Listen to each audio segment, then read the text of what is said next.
Hey guys, welcome back to the channel with new video. So आज बहुत दिनों के बाद जो है इस चैनल पे मैं कंटेंट ला रहा हूँ। ये हमारी XUV9 ही है और अभी जो है ये कर चुका है 20,000 किलोमीटर्स। जी हाँ दोस्तों, सो आज इस वीडियो पे जो है हम लोग बात करने वाले हैं कि ये 20,000 किलोमीटर का एक्सपीरियंस कैसे रहा, अच्छा बुरा जो भी रहा सब कुछ बात करेंगे। सो गाड़ी के अंदर चले जाएंगे।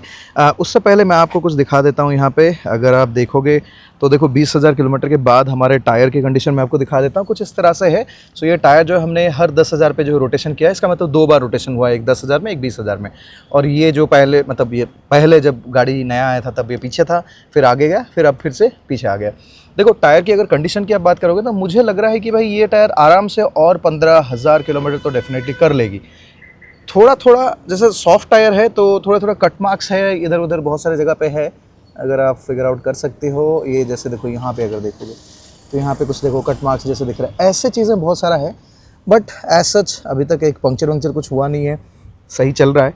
तो मुझे लग रहा है कि और 15,000 किलोमीटर ये आराम से कर लेगा। बाकी इस तरफ का टायर भी दिखाया था, ऑलमोस्ट सिमिलर कंडीशन है क्योंकि दोनों एक एक बार रोटेट हो गए। यहाँ पे भी देख सकते हैं कट मार्क्स, आपको जो है यहाँ पे कट मार्क्स दिख रहा है। तो ऐसे थोड़े थोड़े डैमेजेस है, पता नहीं कैसे आता है ये, नॉर्मल शायद वो कंकड़ वंकड़ जो रहता है उसी से आ जाता है। बाकी ऐसा अगर देखो गाड़ी में सब कुछ इंटैक्ट है। हमने जो है इसमें जो है इसकी वाइपर की ब्लेड्स ये चेंज कर दिया।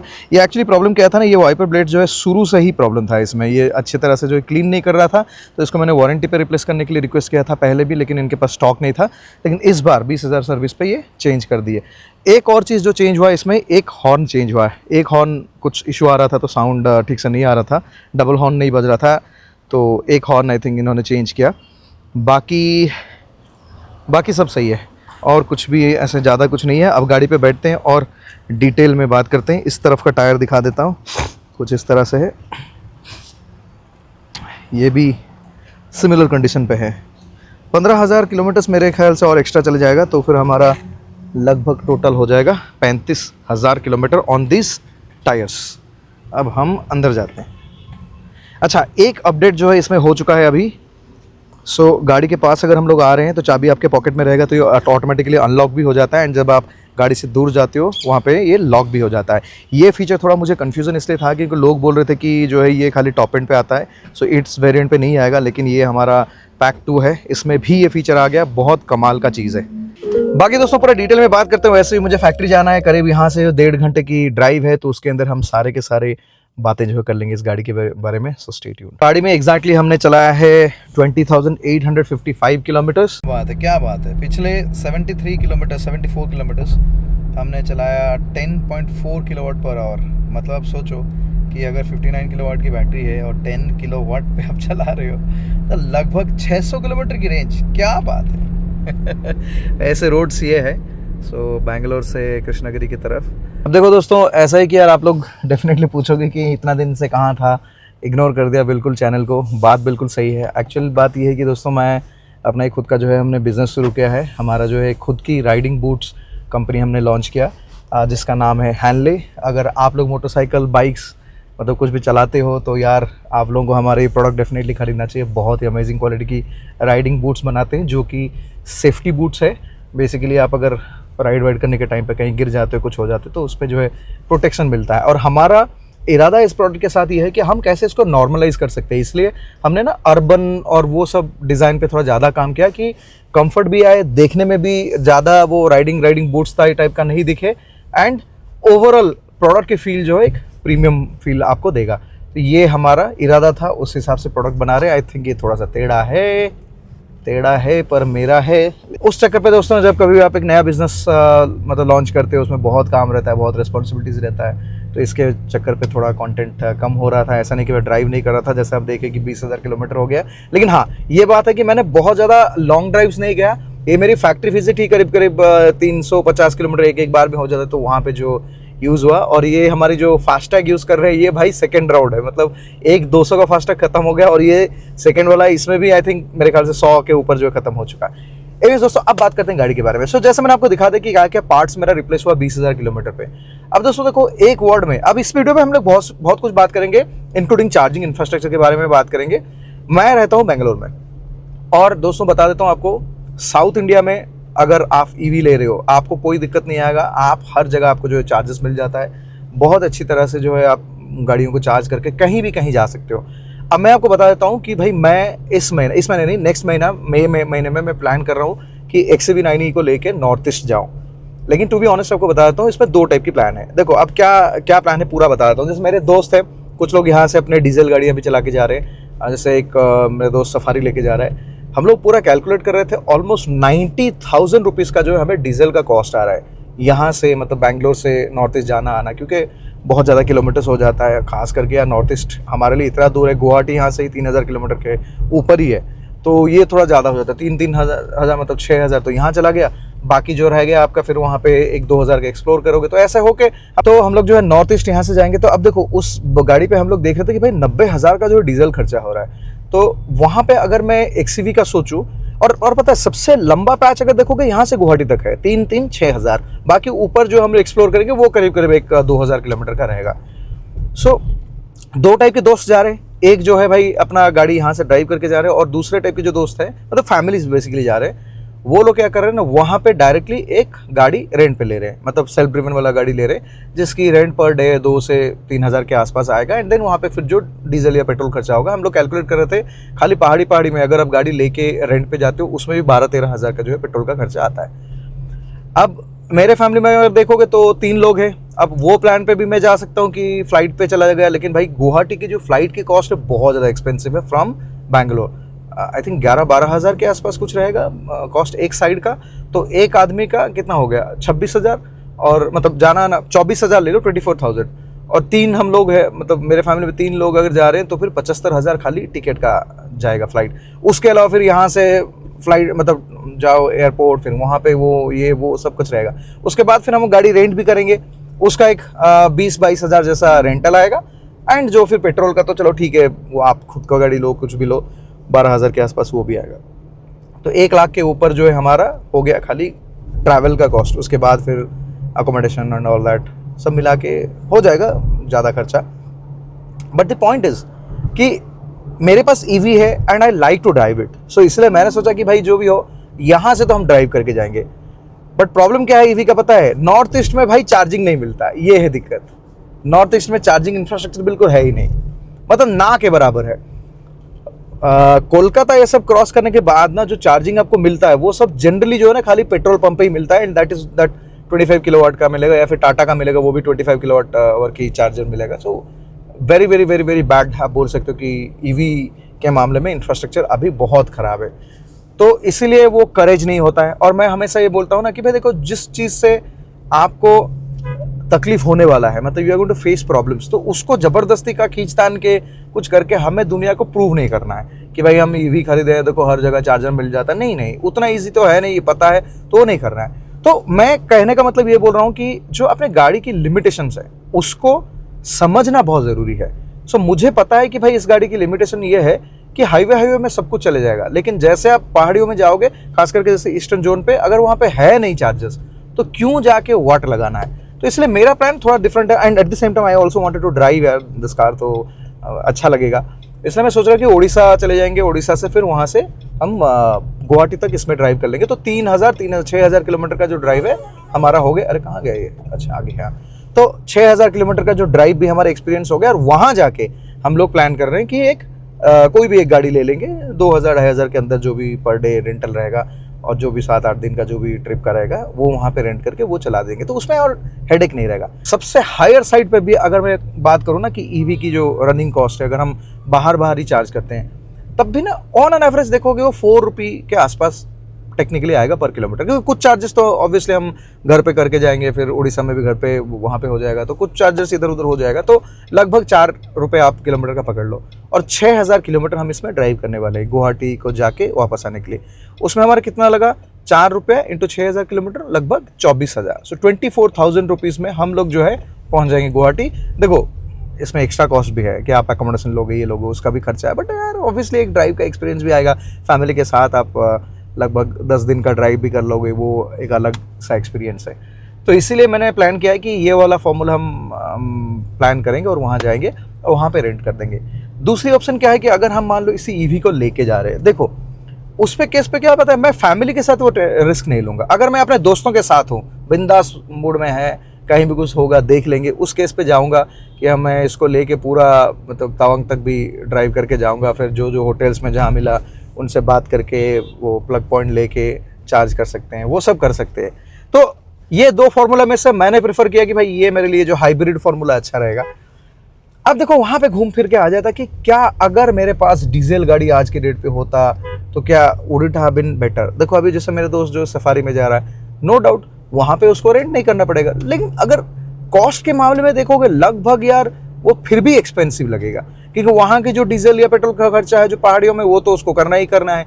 बस रेंटल वाला हमारा ऐड हो रहा है, हमारा रेंटल मिलाने से भी हमारा 50,000 का खर्चा होगा मैक्स टू मैक्स, और ऊपर का डीजल वो तो कॉमन है छोड़ दो, फिर भी 50,000 का जैसे खर्चा होगा। तो ये ऐसी जो ट्रिप है दोस्तों, ये बनता है भाई साल में एक बार, साल में एक बार, तो इसको हम एक्सेप्शन जैसे ले सकते हैं।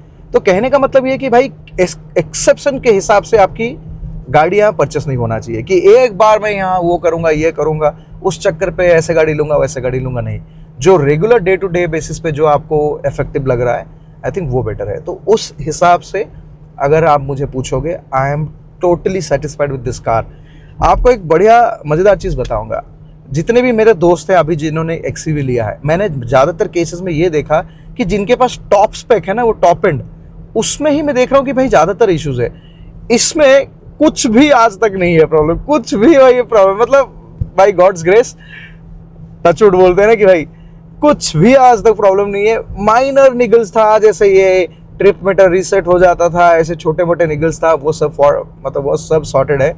आज के डेट पे कोई इशू नहीं है। 20,000 किलोमीटर का एक्सपीरियंस, ट्रस्ट मी दोस्तों, मुझे कभी पता भी नहीं चला कि मैंने EV की वजह से कोई भी प्रॉब्लम फेस किया है। और ये मैं दावे के साथ कह सकता हूँ, देखो महिंद्रा अगर ज़्यादा गाड़ी बेच देगा मुझे कोई प्रॉफिट नहीं होगा, रास्ते में और ज़्यादा EV देख लेगा तब भी मुझे कोई प्रॉफिट नहीं होना। मैं तो फाइनली अपना गाड़ी चलाऊँगा, अपने पैसों से खरीदा हूँ और अपने पैसे से ही चलाऊँगा। लेकिन ये एक पर्सनल एक्सपीरियंस में बोल रहा हूँ, इससे आपको थोड़ा एक ओनरशिप एक्सपीरियंस दे रहे ना, तो उसमें सारी चीज़ें बता देता हूँ। तो ये सब कुछ घूम फिर के ना वहीं आ जाता है कि अगर आपके सिटी में, सिटी या सिटी के आसपास या फिर स्टेट में अगर EV के चार्जिंग पॉइंट्स हैं, पब्लिक चार्जिंग पॉइंट्स, पहला तो होना चाहिए कि भाई आपके घर पे जो है चार्जिंग का सुविधा होना चाहिए। अगर नहीं है तो EV मत खरीदो। चार्जिंग अगर घर पे नहीं है तो भाई बिल्कुल मत खरीदो। सेकेंड चीज़ है कि अगर आपके स्टेट में अच्छा खासा चार्जिंग इंफ्रास्ट्रक्चर है, EV से बेहतर गाड़ी कुछ भी नहीं है दोस्तों। देखो अभी मेरा जैसे फैक्ट्री विजिट इमेजिन करो, मैं कम से कम जब से मैं प्रोडक्ट बनाया हूँ शायद 30 बार विजिट कर दिया होगा। अब 30 बार में आप सोचो 350 किलोमीटर की ड्राइव होती है, तो 30 बार मतलब क्या 10,000 किलोमीटर तो यहीं चला गया। मतलब इसकी ओवरऑल अगर ड्राइविंग पे देखोगे 10,000 किलोमीटर पे ना मैं घर पे चार्ज करता हूँ और जाता हूँ और फिर वापस आता हूँ, उसमें मेरा पूरा हो जाता है एक चार्ज में। 350 किलोमीटर्स के आसपास होता है, एक चार्ज में पूरा हो जाता है। और घर में मैं जब चार्ज करता हूँ ना इस गाड़ी को फुल चार्ज करने के लिए 500 रुपये, देखो 8 रुपये यूनिट है और 59 किलोवाट की जो है बैटरी है, तो 480 के आसपास आपका जो है लगेगा। विद इन 500 रुपीज़ मेरा चार्ज हो जाता है। 350 किलोमीटर एक दिन का चलता है। अब देखो ये सोचो तो कितना हुआ, 1 रुपया 20-30 पैसे जैसा आया मुझे 1 किलोमीटर का। ये सारे के सारे जो 10,000 किलोमीटर है ना, इसमें मैंने 12,000 रुपये का जो इलेक्ट्रिक फूका है। सेम चीज़ अगर मैं अभी डीजल पे होता, जो कॉस्ट के बारे में हम बात कर रहे हैं, सेम 10,000 किलोमीटर के लिए मुझे लगभग मिनिमम टू मिनिमम 8,000 रुपये 80,000 रुपये का डीजल लग जाता, जो मेरे स्कॉर्पियो के हिसाब से कंपेयर कर रहा हूँ, क्योंकि दोनों सेम सेगमेंट की गाड़ी है। मतलब कॉस्ट वाइज अगर देखोगे 80,000 इज टू 12,000, आप इमेजिन कर सकते हो क्या डिफरेंस है। अब मुझे पता है कि दोस्तों आप लोग में से कुछ लोग बोलेंगे, जो बोलते रहते हैं हमेशा कि यार 1 लाख होने दो, 2 लाख होने दो, फिर देखते हैं। अरे यार 1 लाख तक चलाने तो दो, फिर उसके बाद देख लेंगे जो होगा, क्या ही हो जाएगा, मैक्स टू मैक्स क्या हो जाएगा। देखो आजकल ऐसी चीज़ है कि आजकल आपको पूरी की पूरी बैटरी रिप्लेस करने की ज़रूरत नहीं है। टेक्नोलॉजी बहुत इंप्रूव हो चुका है, AI आ चुका है। अब क्या हो रहा है, इससे सॉफ्टवेयर लगता है, लगने के बाद वो आइडेंटिफाई कर देता है कि कौन सी सेल्स डैमेज्ड है। मान लो देखो 1-2 साल तक तो मुझे नहीं लगता कि बैटरी में कोई इशू हो जाएगा, और वैसे भी इसमें वारंटी है, लाइफ टाइम वारंटी है 15 साल की, और आई थिंक अनलिमिटेड किलोमीटर भी है पहला ओनर के लिए। Forget about those warranty. मुझे जो पर्सनल लगता है 2-3 साल तक तो कहीं जाने वाले नहीं है, आराम से चलता रहेगा। तब तक मैं 1-1.5 लाख के आसपास जो है किलोमीटर चला लिया हूँगा। उसके बाद अगर मान लो कुछ डिफेक्ट होता भी है तो वो सेल्स रिप्लेस होगा, कितना होगा, 1 लाख होगा, 1.5 लाख होगा, 2 लाख होगा। पूरी बैटरी की कॉस्ट अगर देखोगे 8-9 लाख के आसपास आएगा, और उतना पूरा बैटरी तब तक नहीं गिरेगा जब तक आपका पूरा डैमेज नहीं हो जाता, कुछ ऐसा नहीं रहता। तो बेसिकली वही सेल जो है रिप्लेस होगा। तो सेल रिप्लेसमेंट में जो भी खर्चा आएगा ना, फिर भी आप अगर देखोगे considerably we are saving a good amount of money. अब इसकी सेकेंड वाला हिस्से पे आ जाते हैं। जब आपकी EV car same version of car की डीजल या पेट्रोल से 4-5 लाख ज़्यादा है, वो एब्सोल्युटली वर्थलेस है, उस पर आपको बिल्कुल नहीं खरीदना चाहिए। उस केस पे ऐसा होता है कि भाई आप पेट्रोल या डीजल ले लो, वो 5 लाख का रिकवर करते करते कार की लाइफ खत्म हो जाएगा। लाइफ ना खत्म हो, लेकिन 4-5 साल के बाद आप बेच दोगे, वो हो सकता है। लेकिन जब आपकी ईवी कार, जैसे ये क्या है, it is a born EV, तो इसका सेगमेंट अगर मैं इतना ही कंफर्ट के साथ एक डीजल या पेट्रोल कार लूँ, तब भी ये 30 लाख आएगा, तब भी ये 30 लाख आएगा। तो उस हिसाब से ये प्राइस पॉइंट पे मैंने कोई ज़्यादा पैसा इस पर खर्च नहीं किया, इनफैक्ट मैंने कम खर्चा किया compare to the luxury I am getting in this car.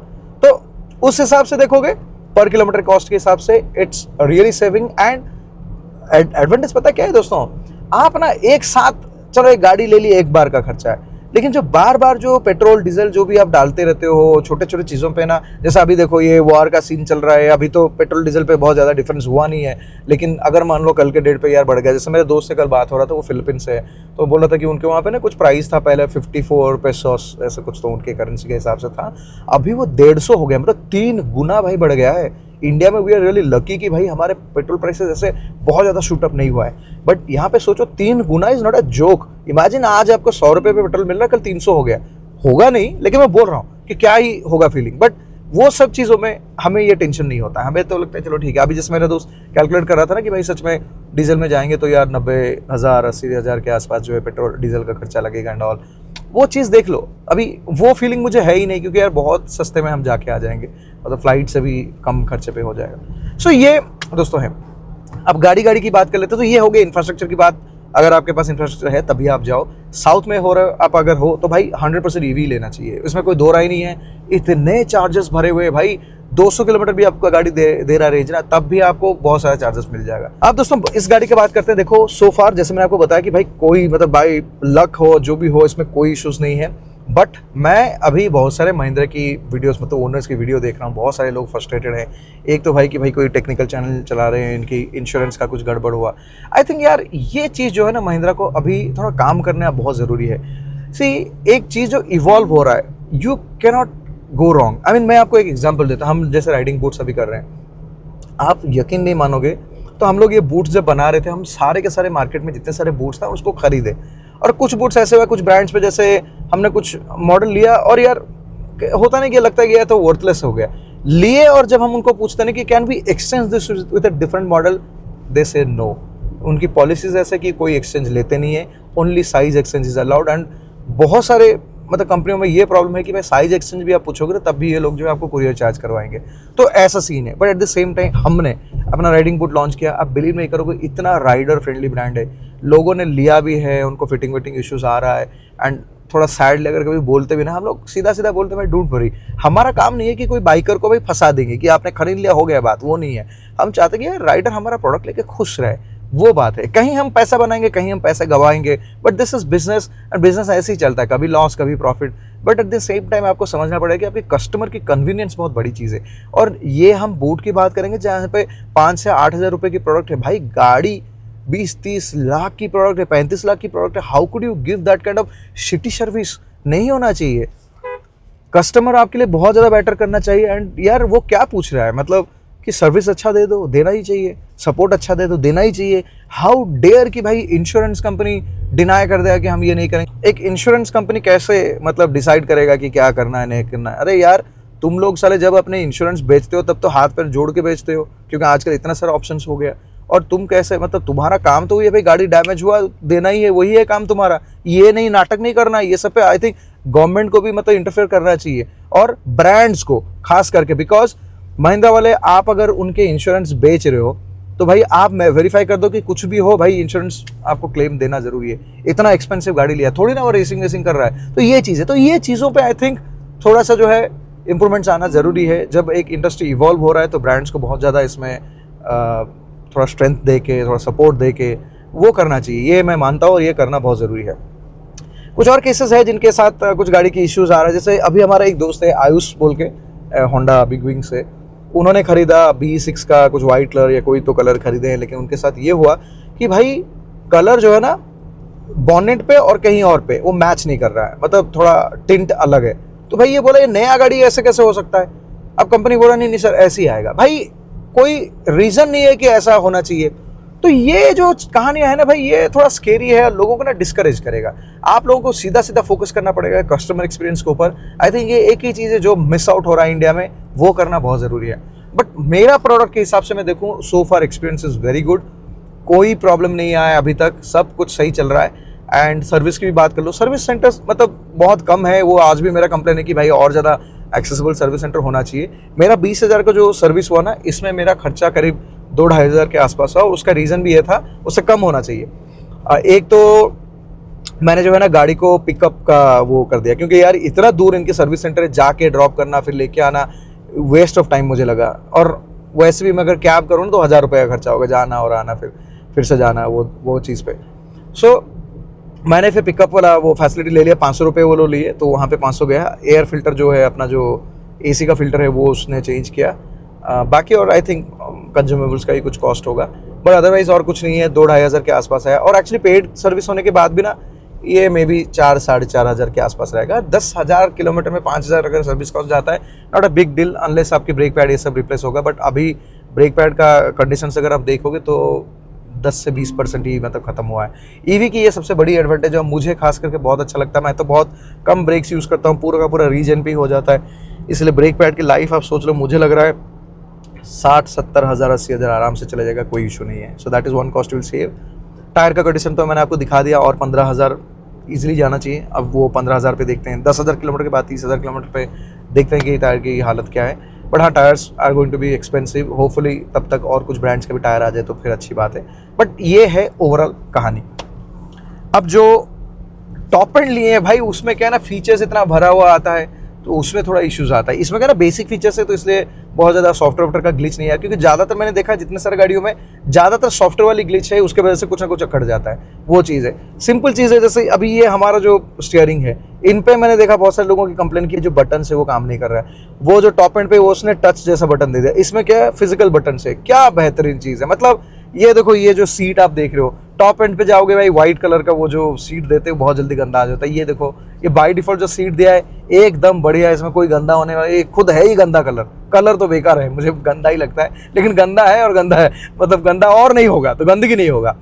और इसकी एक अच्छी बात आपको बताओ, देखो सिंपल, ये जो आर्मरेस्ट है ये भाई है यही कलर का, ये जो डैशबोर्ड पे जो लेदर जैसा लगा है वो भी भाई यही कलर का है, और इसमें सीट भी वही कलर का आता है। और टॉप एंड लोग है, ये दोनों है यही ग्रीन कलर का, लेकिन भाई वो मिलेगा व्हाइट। तो वो कॉम्बिनेशन भी मुझे बड़ा चाइनीज लगता है। चाइनीज लोग ऐसे हो ना कि कभी कभी ना बहुत ज़्यादा कर देते हैं कि बहुत सारे कलर डाल दिए, बहुत सारे कुछ ना कुछ डाल देंगे, ये इनकी एक दिक्कत है। अब यही चीज़ है जो महिंद्रा की कलर कॉम्बिनेशन के हिसाब से देखोगे, यहाँ पे थोड़ा कम कलर्स यूज़ किया गया है। सो आई फील्ड कि भाई जो पैक 2 है ना, बहुत ही ज़्यादा वैल्यू फॉर मनी गाड़ी है। But I would suggest you कि आप इसकी बड़े बैटरी पैक बस ले लो, क्योंकि वो एक ही चीज़ है मैं मिस करता हूँ, जो 100 किलोमीटर की रेंज भाई डिफरेंस आएगा ना, बहुत बड़ी चीज़ होती है। अभी हमारा दोस्त देखो वंडरलस्ट, वो उसने अभिषेक उसने खरीदा है, उसने भी मुझसे भी बात किया था खरीदने से पहले, निखिल से भी बात किया था, तो based on that and he finally went for the XUV9E। But Maharashtra में क्या है ना भाई, टैक्स नहीं था, उसके वजह से क्या है वो बड़ा बैटरी पैक ले लिया। हमारे यहाँ पे टैक्स था, मुझे लगा कि भाई 3-3.5 लाख एक्स्ट्रा पे करो over the amount of the battery, मतलब बैटरी का जो कॉस्ट है उसके ऊपर